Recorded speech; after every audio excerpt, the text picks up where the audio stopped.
Up, co-reporters, and welcome back to my channel. It's time for another Sister Wives recap, and this time, Lord have mercy, but Janelle finally kicked Kody out of her apartment with the white refrigerator. Not being messy. Okay, so it was that big fight. I did a recap of it in last week's video when like the preview dropped. So if you want more intel on that fight, definitely watch the video, but we're going to get over it in this recap as well. So let's kind of just start off at the very beginning of the episode. We see Kody go over to his friend's house. So it's like a bunch of guys. Some of them are polygamist. One of them is a monogamist, like, you know, just different walks of life. And he talks about Christine leaving him and how angry it made him. This guy, like the way he talks about Christine leaving him, it doesn't sound like a heartbroken man at all. Like he cares about her, wants to fix things, he's going to miss her. It sounds like a person who's angry that someone left his cult. You know, like this, I own this person and this person walked out of me, and that's not supposed to happen because I am the king. I am like, you know, the head honcho and everything. Like he's very cold in the way that he talks about Christine. And I find it to be very cold. Disturbing, to be quite honest with you. I don't like the way he talks about the separation. I find it just disgusting, and it makes me feel like gross. So he opens up about how he was so angry at his pawn for leaving the harem that he went online looking for advice from other men who've been left by women. And mind you, these men who go on these I hate women rants because my wife left me, they're typically the sort of like men who don't really like pull their weight around the house, right? Like they're not like helping to clean up, or if they do, they act like they don't know how to do it. Like they're not really helping to cook. They're not being like affectionate, or they're not like, listen, there's a lot of things that they're not doing correctly because they just weren't raised to, I guess. And so instead of looking within, they decide to start hating women. And this is the sort of content that Kody is talking about engaging with. And he admits that that is one thing that like kind of like got him on his journey of hating women. And like it really just affected his relationship with his kids and the other women of the group. And Robin actually talked about it being the Kody coaster. Like he was so up and down and everything. And it was just always walking on eggshells around him, which is quite terrifying. It's giving incel, but married, you know? And I did find it interesting that Robin actually called him out on his nasty attitude, because typically Pick Misha will blame everybody around Kody for Kody's problems except him. So it must have been real bad if she actually called him out on it. Now, is it just me, by the way, or does this woman always look on the verge of tears or like miserable or something every time she speaks? I don't know if it's like the furrowed brows or something like that, but she always looks so sad to me. And I do wonder what is going on behind the scenes, if she actually is as happy as she would like people to believe with Kody. Now, one of his friends actually did give him some good advice about being honest with himself about what he did to cause the split with Christine. Okay. And then Kody says, okay, well, when I take a look at myself, first of all, I have to admit that I am in denial. I'm not yet ready to accept that I did anything wrong, which I was like, you know what? I get that. Like, and that is a phase that we all go through. So I did appreciate that he was vulnerable enough to be open about that, because it's not something that's easy to open up about. Okay. Now, then we get into some talking about like how like he would typically handle conflicts with the wives. Like if there was like a bad vibe or whatever, someone was in a bad mood, he would just like kind of leave her alone and go to the other wife. And I'm like, oh my God, like how sad is that? Like I need to create a list of all the things that these girls do not get in this polygamous marriage agreement, because like the way that they just have been cheated out of everything that marriage is supposed to stand for in this arrangement is just so sad to me, right? Like imagine that, like you're not having a good day, you need like emotional support from your alleged husband, and he's like, you know what, I'm gonna head out, I'm gonna find someone else to deal with who's in a better mood, you know, like horrible. Mery actually sounded disgusted when she heard that. She's like, wow, I can't believe he said that. Like you're supposed to work through things together, like what the hell. But I don't know. It doesn't seem like Kody did this whole polygamy thing for what are alleged to be the right reasons. I don't know. Like, you know, I think it's heavily based on like misogynist principles. So are there right reasons to be a polygamist? I don't know. You know what I mean? But on what like the Bible interpretation, like about taking care of your wives and whatnot, it doesn't sound like he took that seriously. So I don't know. I can't get over the fact that these women really willingly signed their lives away to this. Like, why? So he does open up to his friends about a time where Christine told him that she hated polygamy. And he's like, oh my God, instead of just hearing her out, I really just like went at her throat. Like, oh my God, how could you hate polygamy? If it weren't for polygamy, you wouldn't have a family, we wouldn't have our kids, and you wouldn't have me. And so he's saying that looking back, he wishes that he would have just heard her out to understand her reasoning for like feeling this way. And I think that that is something that would have gone a long way. But Christine has something different to say when it's her turn in the confessional. She says, you know what? My tipping point wasn't hating polygamy, okay? It was the fact that I did everything, any and everything that Kody asked me to do. Okay, if he asked me to go to the drugstore and get him a new can of mousse for his bouncy curls, I did that. Like, she did everything for this man. And then when she asked him for help, he was never anywhere to be found. And one thing that I was thinking, I'm like, oh, like for help with what? And then you know what this girl talks about needing help with? Raising their children. I'm like, that's what you needed help with? Like, we called asking him to be a father help? It's crazy. Like, I feel like they need to be a little bit more harsh. Like, I feel like if I were in her place, I'd be like, when I would ask him to step up and be a damn dad to these kids, he was not interested, you know, like I thought she needed help. I don't know, like scratching her back or something, or like opening up a jar. Cause like that hurts, like the wrist, it can be painful. It could be difficult, you know? I thought it was help with something, but then like she talks about needing his help to raise children. I was like, whoa, like that is crazy to me. And then Kody, he talks about how like Christine was basically being unreasonable in expecting him to be a father to his children. She's like, you know, these are things that are not typically afforded to women in polygamy. I'm like, then what are they afforded? It sounds like they get quite literally nothing. It's just what I don't understand, you know?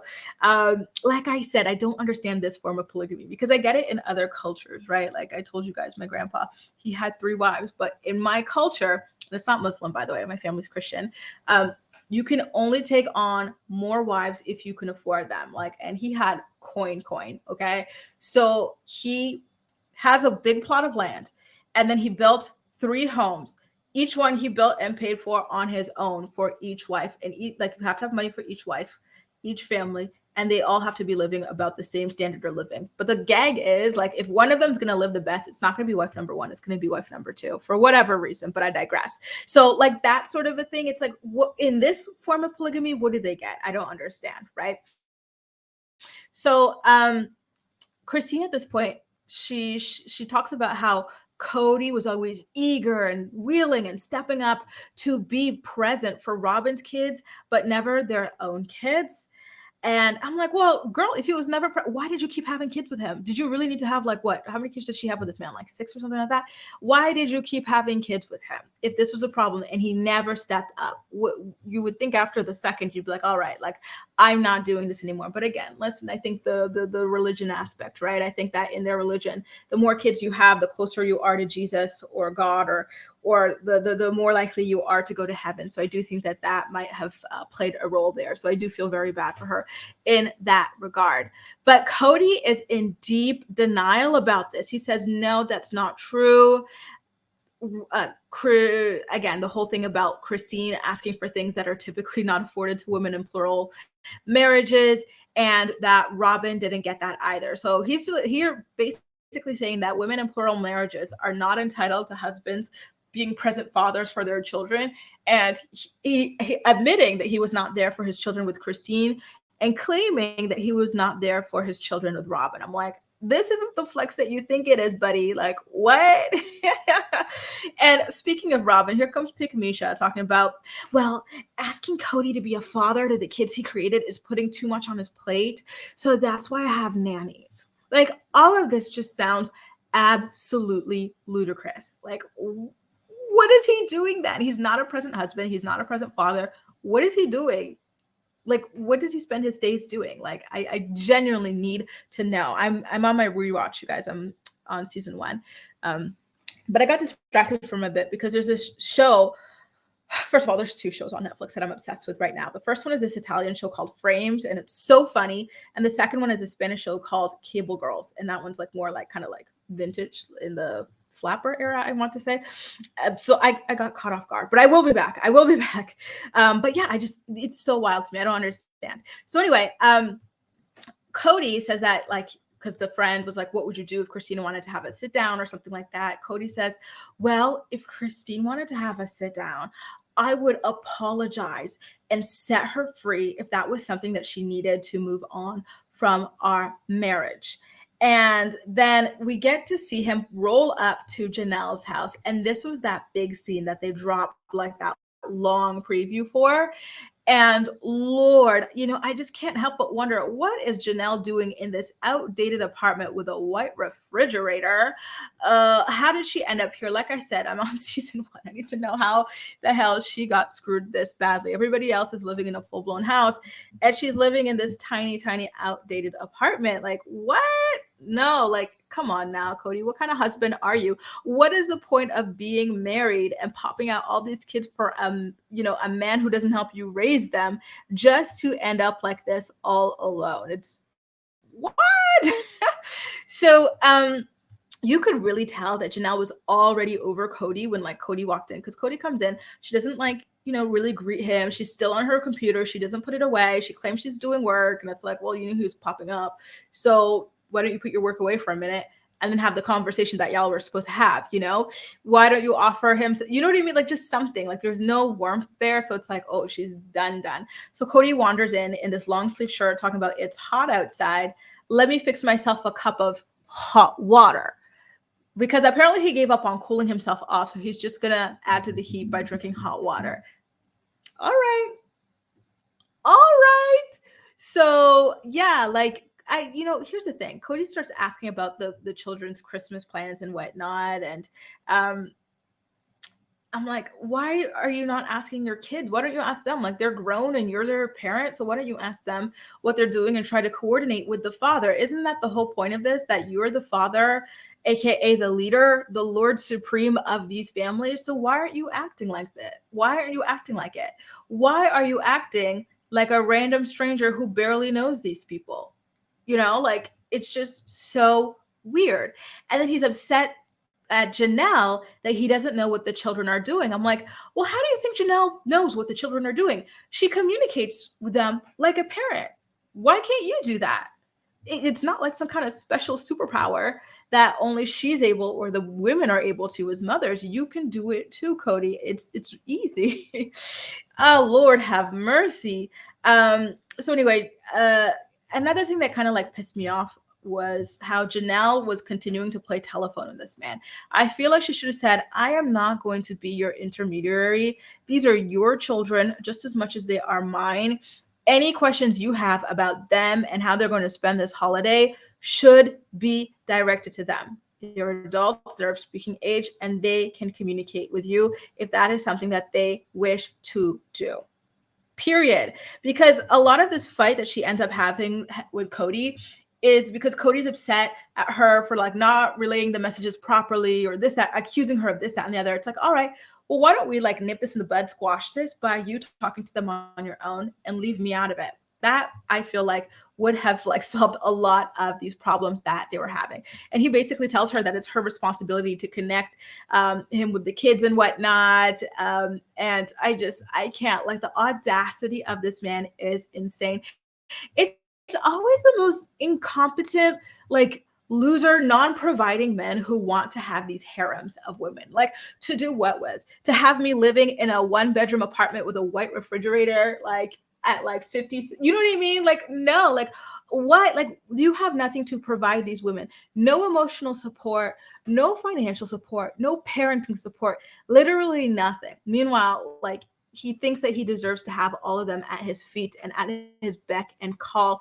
I cannot. And the amount of times that he accused her of gaslighting him, like, kind of creeped me out. I was like, it feels like you're gaslighting her and you keep throwing this word around her, around to make her like doubt herself and feel like she's doing something wrong when she's just telling the truth to help you, because she's at the end of the day trying to help him connect with his kids and like have a better relationship with them and like help protect those kids. I don't know. It just feels so weird. Like, if you're so concerned about being gaslit, Kody, why don't you talk to these kids your damn self?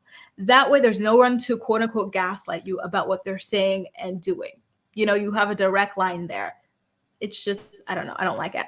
And then when he gets really aggressive with her and he like jumps in her face and she accuses him of being manipulative, this really set him off. And he like gets closer, all up in her face. And he's like, oh, really? I'm manipulative. I'm manipulative. And then he turns to us on the camera. Because at first, like, we were seeing their profiles. And he turns to us. He's like, what? How about you tell the world? And he points his finger right in my face. I was like, oh, like it was a total jump scare. He was so aggressive. I was nervous for Janelle. I talk about this all the time.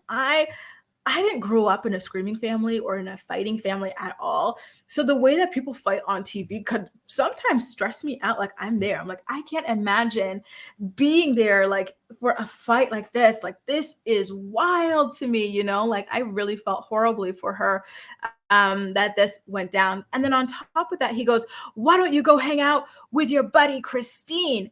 I'm sorry, but who introduced Christine to her? You did.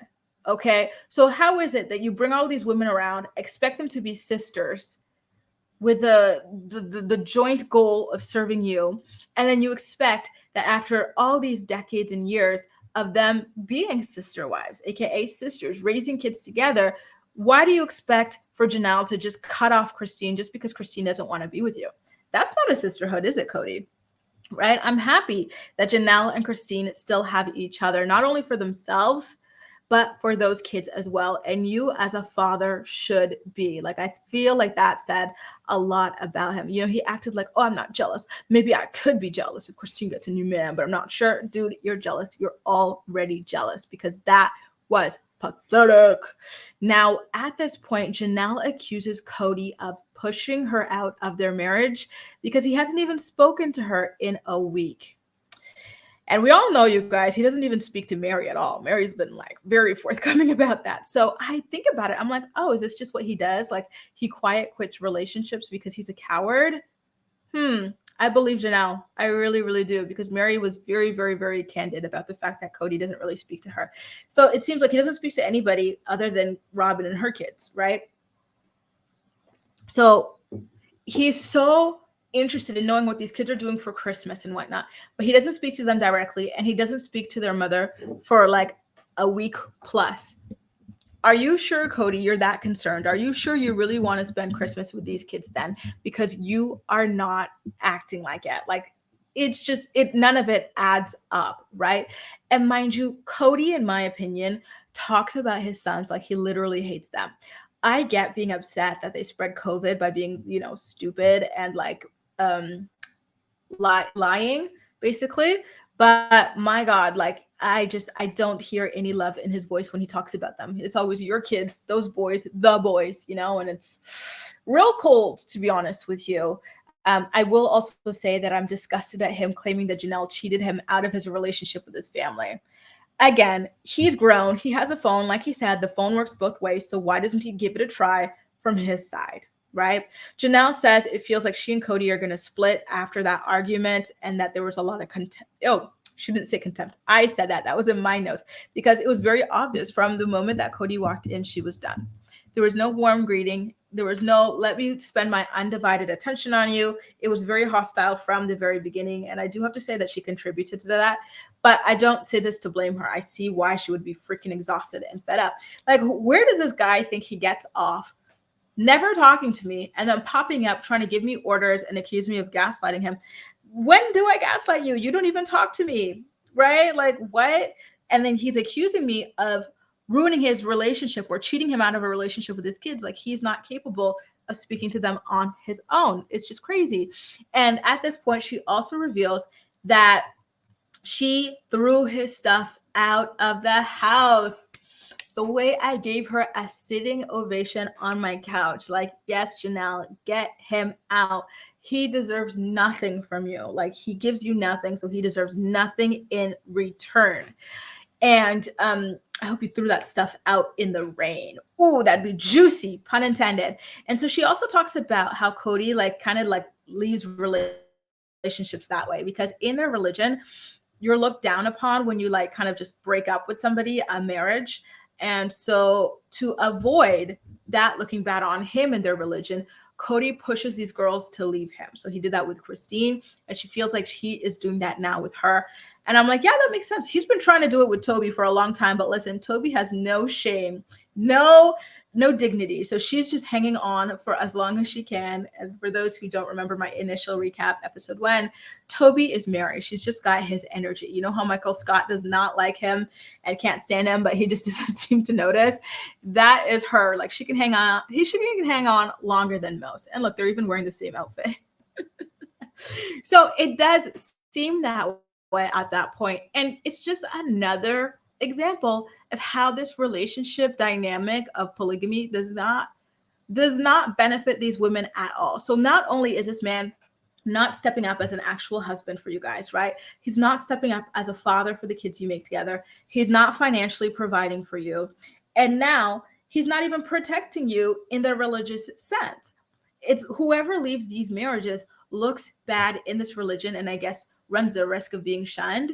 So why would he, as the father, the husband, the leader, the head of these households, why is he letting this fall on the women when it's him who's no longer interested in these marriages with them?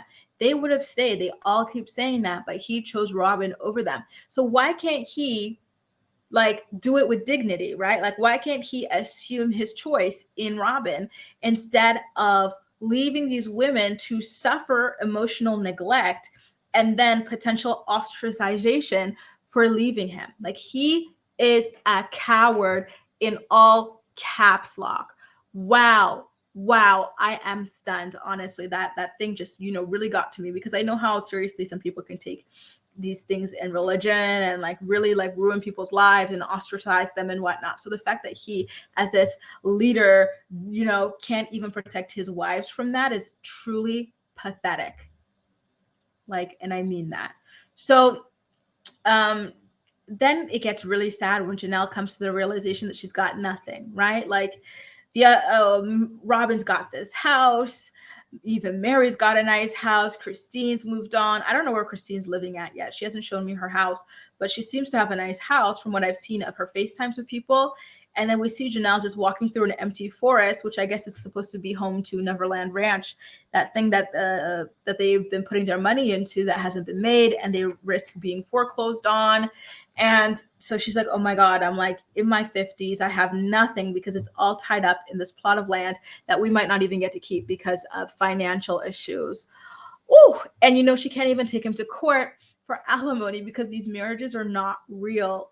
Guys, please, if you are thinking of entering a marriage like this, quote unquote, this plural marriage, let this be a good warning to you about how well you got to pick who you enter into this with, because it's looking like all these girls got played. They got nothing at all.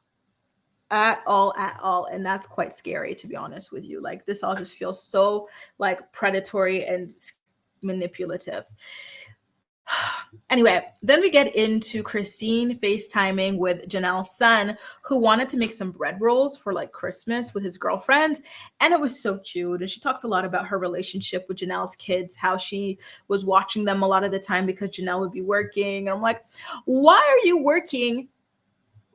And when your husband has all of these different wives, like, what is the point of your husband having all these different wives if he can't even take care of you already? Like, look, what is this?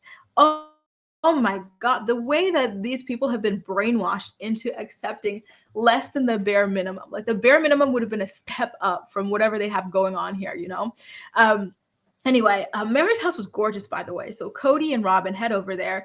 And I'm like, how the hell did Mery get a nice house? Doesn't he hate her? Like, what? She got a better one than Janelle? That's wild.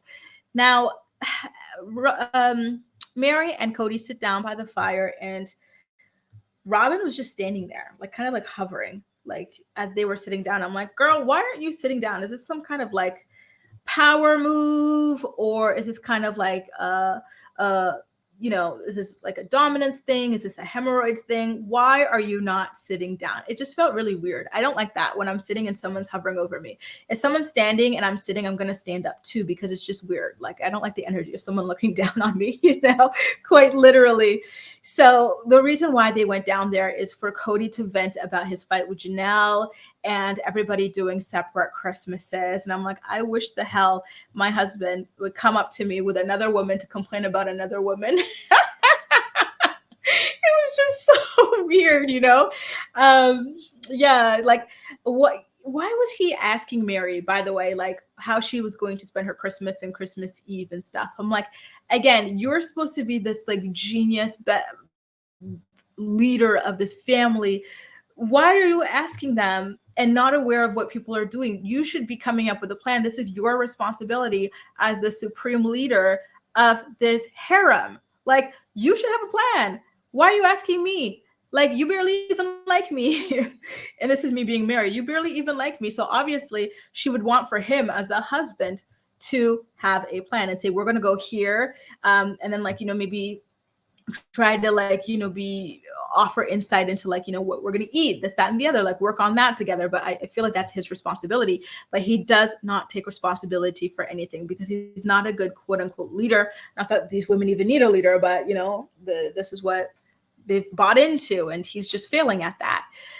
Oh, Lord. And him talking about how he desperately wants everyone to spend Christmas together. Meanwhile, he hasn't asked anyone to spend Christmas there. Like, how are they supposed to pop up, especially the kids who feel like he hates them and he's mad at them?